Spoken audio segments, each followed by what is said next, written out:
This is Internet Marketing.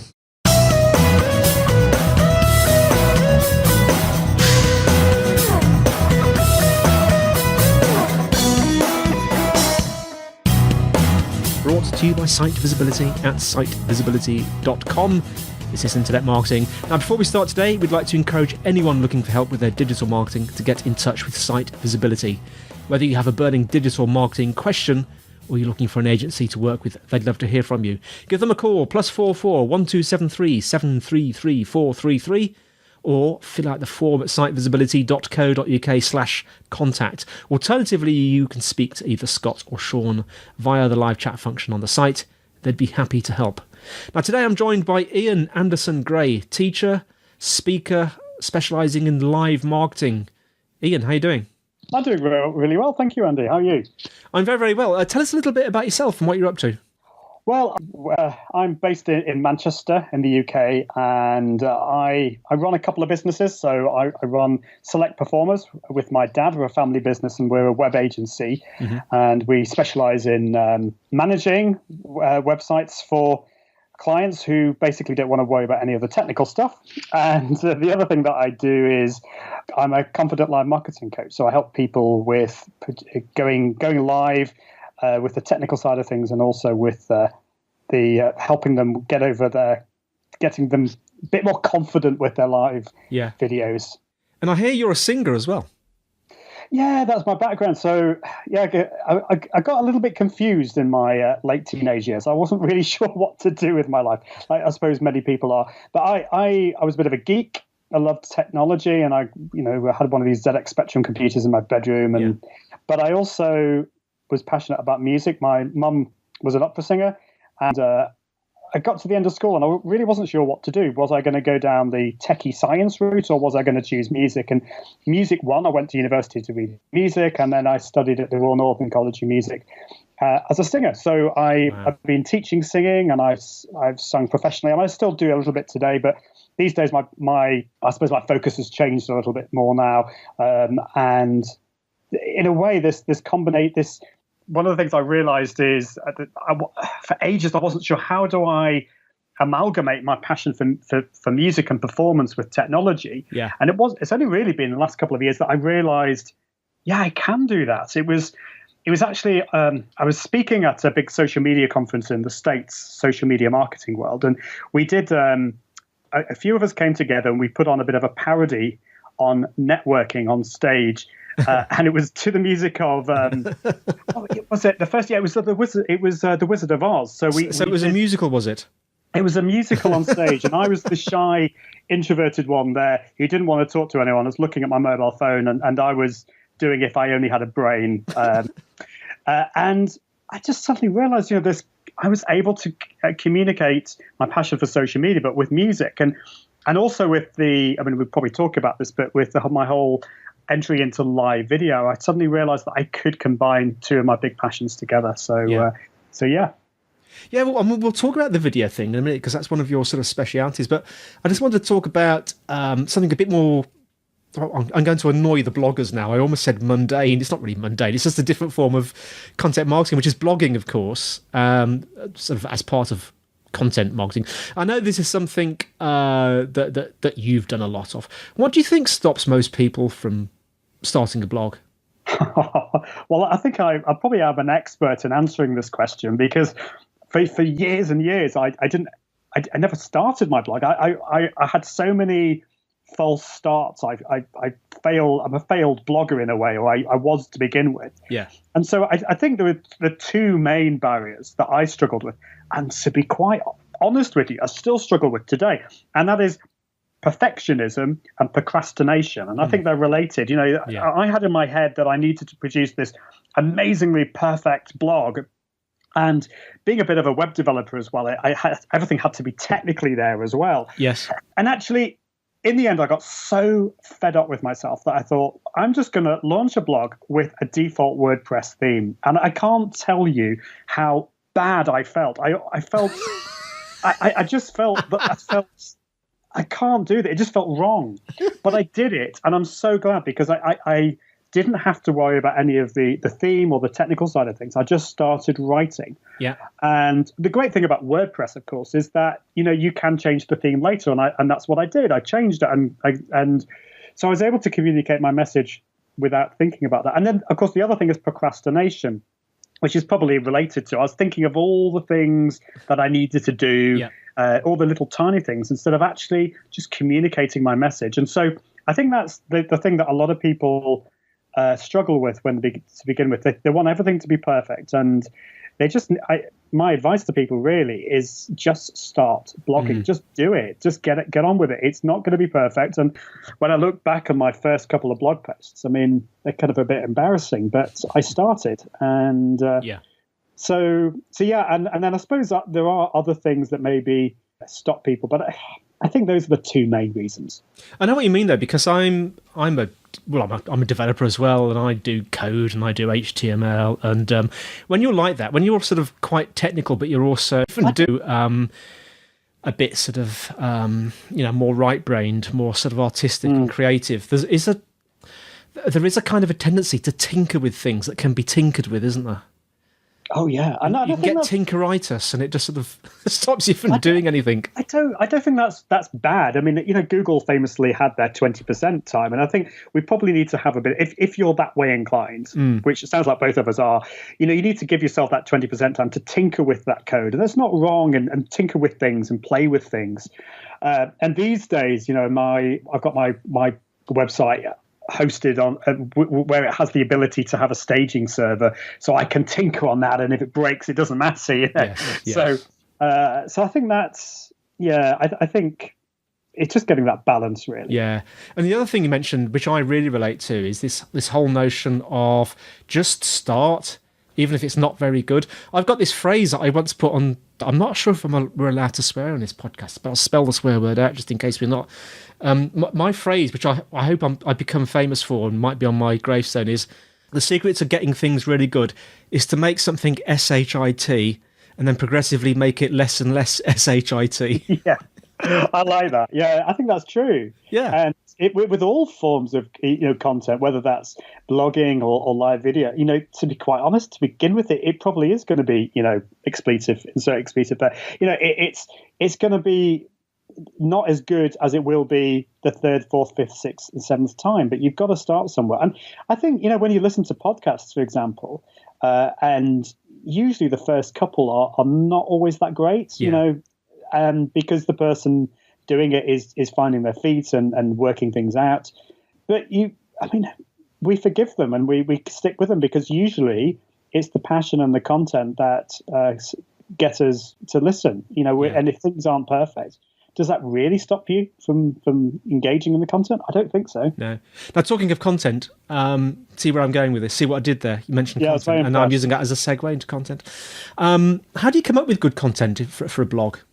Which is, I know, is a very easy question to ask. It probably takes about 1 million years to come up with some answers. Yeah. Well, that's a difficult question. I think, when I first started blogging, I wasn't really sure what I was blogging about or the points of it. And I wasn't even thinking about monetizing. It was just a bit of fun. So I wrote about what I was passionate about. So I think there needs to be you need to write about something that you're passionate about. And so that's the first thing. But the second thing is you need to do some research. So a great way is to find out what people are asking, so that you are going to be answering and providing value to people. So there's a number of platforms out there. So depending on what your industry is, but you could go to a site such as Quora.com, which I love. It's a place where people are asking questions. And so if you find questions in your particular niche that people are asking, then why don't you answer those on a blog? There's another tool that I love, and it's called BuzzSumo. And BuzzSumo is kind of like a search engine for content based on how much they're shared. So, for example, if you're like writing about personal finance, you just search for personal finance, and you'll see the top content or the most shared content for personal finance. And so you can find out the kind of content that people are sharing, and to get ideas that way. So that's quite often what I do. But also, hopefully we're all engaging with our audience and we're finding out what questions people are asking. Another technique that I did join the group recently is I launched a Facebook group, which is on live video. And when you get people to join a Facebook group, you can ask them questions. So I asked them 2 questions in order for them to join the group. And the first question was, what are your main struggles with live video? And I can't remember what the second question was. But anyway, there was another question. I'm sure it was equally as intelligent. I'm sure it was very intelligent. And so when people joined, I've got all these amazing questions that people, or these problems that people are struggling with. And so I've got almost like an infinite number of blog posts I could write from that. And these are real struggles that people are facing. Because at the end of the day, that's you want to be seen as an expert in your field, and you want to be seen as somebody who is really, really helpful and delivering value. Now, I know that probably your main speciality at the moment is this whole notion of using video or live video to sort of develop your brand and get the message out. A lot of people are a bit scared by video. I mean, they have a bit of a problem getting their head around the tech, and they feel a bit scared by video. What would you say to those people? Well, I will say one thing which you might be surprised to hear is, first of all, if live video may not be, or video may not be for you. It's not for everybody. But I think we have to realize that video is incredibly powerful, and a lot of people out there are looking for video content. It's with the likes of Netflix and YouTube becoming massive platforms, people are looking for that content. So, but that being said, I think a lot of us are actually going to be okay with doing video or producing video. It's just we need to get through a couple of barriers, and we've all got various barriers to producing video. I think the main, I'll talk about one barrier, which is the tech. So it's becoming so much easier these days to produce video or live video, because there's only 2 things you need. For live video, there are 2 things you need. So that is a smartphone and internet connection. And if you're just producing normal video, you don't even need an internet connection necessarily. So a decent smartphone, and what's important for live video is the upload speed. So make sure you check with a speed test like speedtest.net, and make sure you've got an internet speed of at least 4 megabits per second, preferably higher. And then, of course, I'm a great believer in bootstrapping your live video studios. Just start small, and that you don't have to get everything. You don't have to spend thousands and thousands of pounds or dollars on a live video studio. You just keep building it from the beginning. But you see, I think the tech can be a bit of a red herring, a bit of an excuse. Because I remember this. I thought I needed to get camera and my background sorted. I needed to get lights. I needed to upgrade my camera. And then I realized I'm just coming up with excuses, because actually, to be quite frank, I'm scared of getting in front of the camera. It's a lot. We're making ourselves vulnerable in front of the camera, and so I think that's the main barrier that people struggle with, is confidence and putting yourself in front of the camera.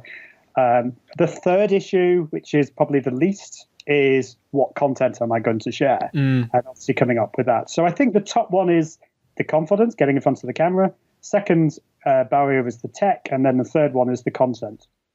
And I'm guessing with the content, Ian, it's a bit like blogging. It's a bit of preparation and making lists and coming up with ideas and having a rough plan. Yes. Would that be about right?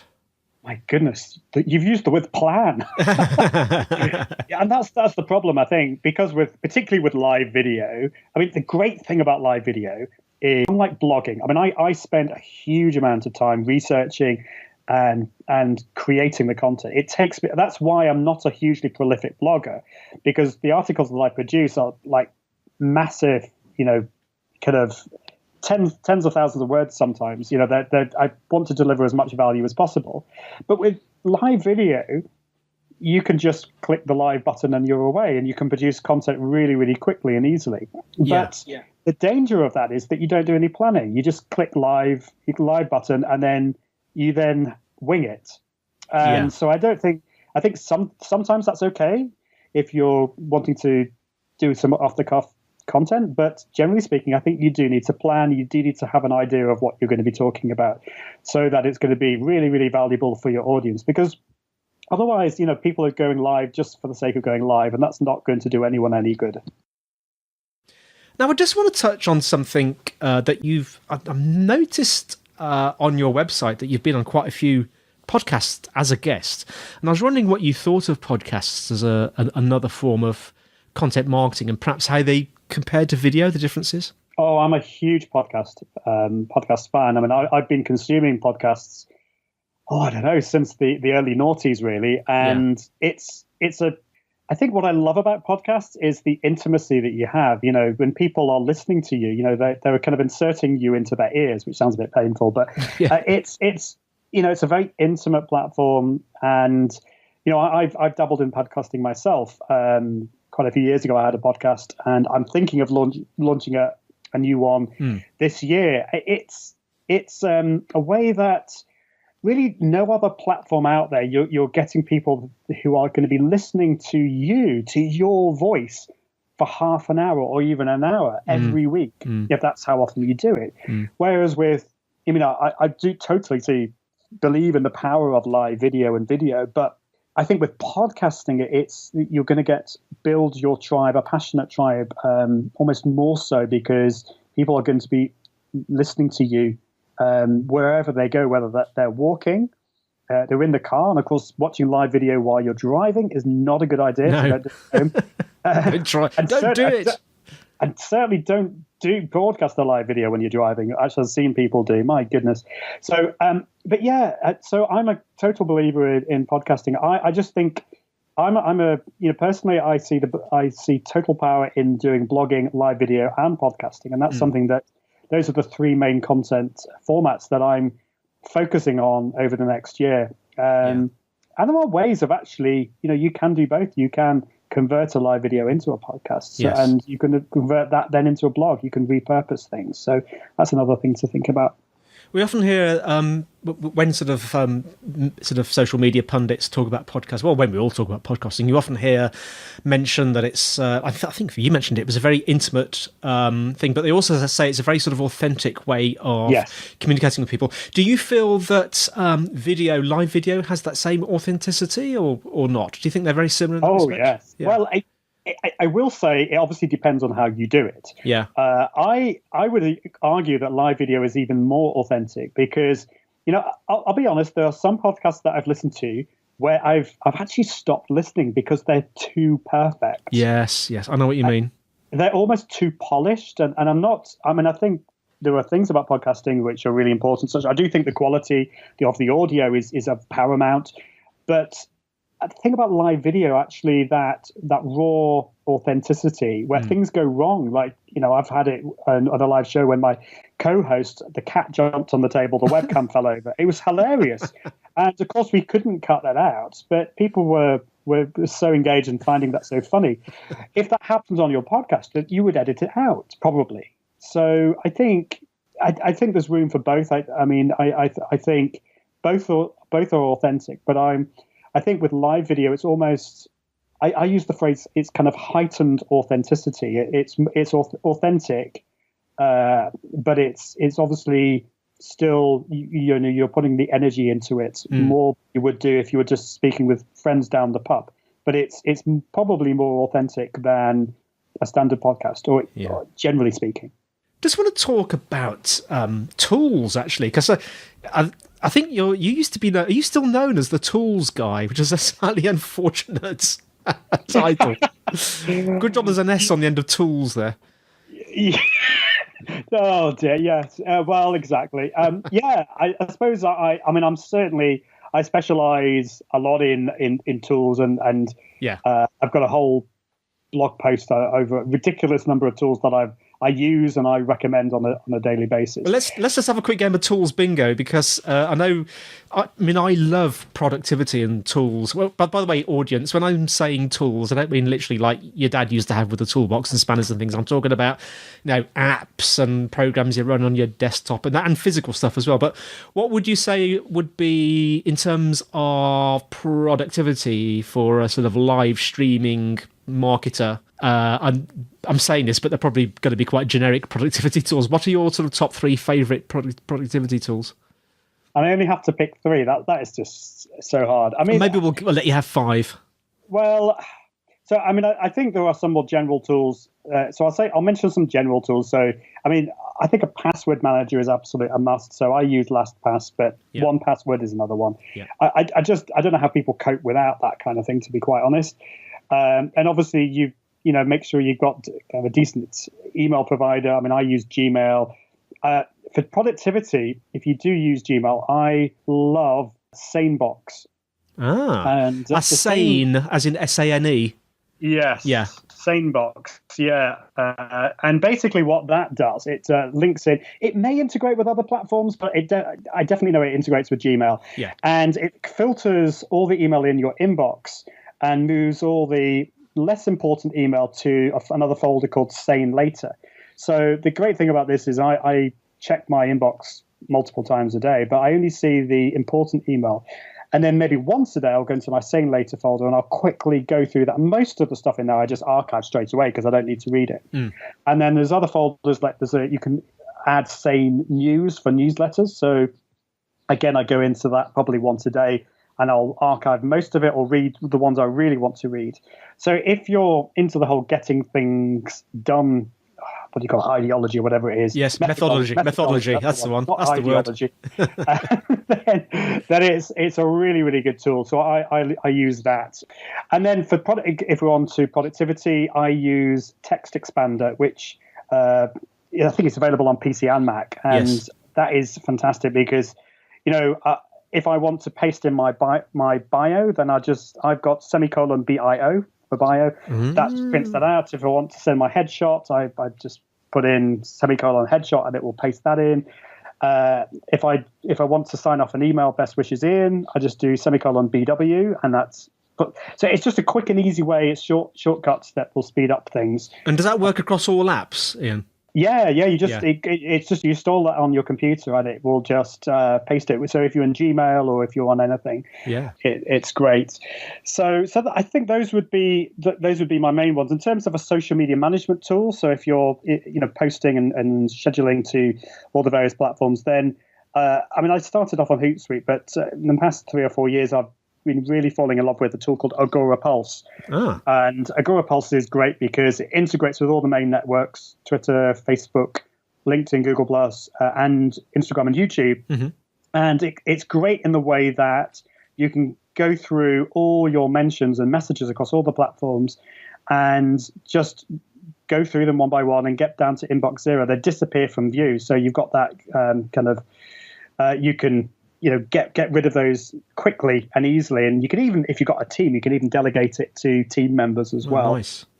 Which is cool. So that's definitely helped me be more productive. Fantastic. And then finally for live video, so there's a number of tools. If you're a Mac user, I highly recommend checking out Ecamm Live. Because that's very, very easy to use. If you're a PC user, there's OBS Studio, which is where I started. It's a little bit tricky to use, but it's free and it's pretty good. And then there's also Wirecast, but that's a bit more expensive. Wirecast, as in wire. Wirecast, but it's $700. So you've got to be really, really kind of wanting to take things to the next level and willing to pay for it. Well, if you can send us links for those, that'd be good, and I'll get them pushed in the show notes. Yeah, definitely. So, our listeners, if we have people listening who are sort of wondering about using probably live video as a way of getting their message out there, building an audience, what would be your one top thing to think about? I think you need to have a plan and you need to have a strategy. Don't just do it. Don't just do what I did and just do it for the sake of it. Have a plan, have a strategy, and obviously think it through, but then just get on and do it. And I think what I would suggest is, many of us, maybe kind of working in a micro business, there's just one or two of us, and that's tricky, to get that motivation. So I highly recommend joining up with some other people, form a kind of an accountability group where you say, look, we're all of us want to go live in the next month or so. Let's get together and be accountable and help each other go live. In a private group, for example, you could go live to adjust each other and build your confidence with the idea of going live publicly. Fantastic. Well, thanks so much for coming on the show today, Ian. How can our listeners find out more about you and the various things that you do, Select Performers, etc.?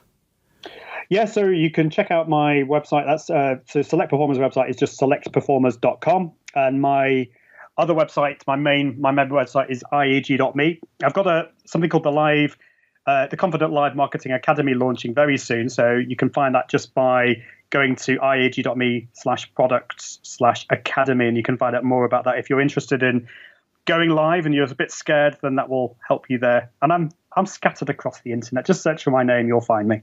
Ian Anderson Gray. That's Gray with an A, isn't it? Gray. It is. Yeah. No, my parents thought they're Scottish, and they were thinking about spelling my first name Ian the Scottish way, I-A-I-N. Yes. But they had pity on me because they knew that my surname would be spelled incorrectly all the time. So. And is Anderson your middle name, or is Anderson Gray like a double-barreled surname? It is. Yeah, it's a middle name. So actually, the story of that very quickly is when I was doing a lot of singing, I was a member of Equity. Yeah. And when you're a member of Equity, you have to have a unique name. But actually, it's quite good because it's very, you can find me very easily if you just put my full name into Google. So it was a good idea. Well, thanks, Ian. And thanks to our listeners for listening. Show notes, usual place, sitevisibility.co.uk/IM podcast. If you're enjoying the show, please leave us a review, because that helps us to continue to bring you better marketing advice and ideas. Questions and suggestions for future topics and things like that. The email is podcast@sitevisibility.co.uk. You can tweet @sitevisibility. We also have a Site Visibility group on LinkedIn. That's all from me, Andy, and it's all from Ian. I'll see you very soon. Bye. Thanks, Ian, and we'll see you next time on Internet Marketing.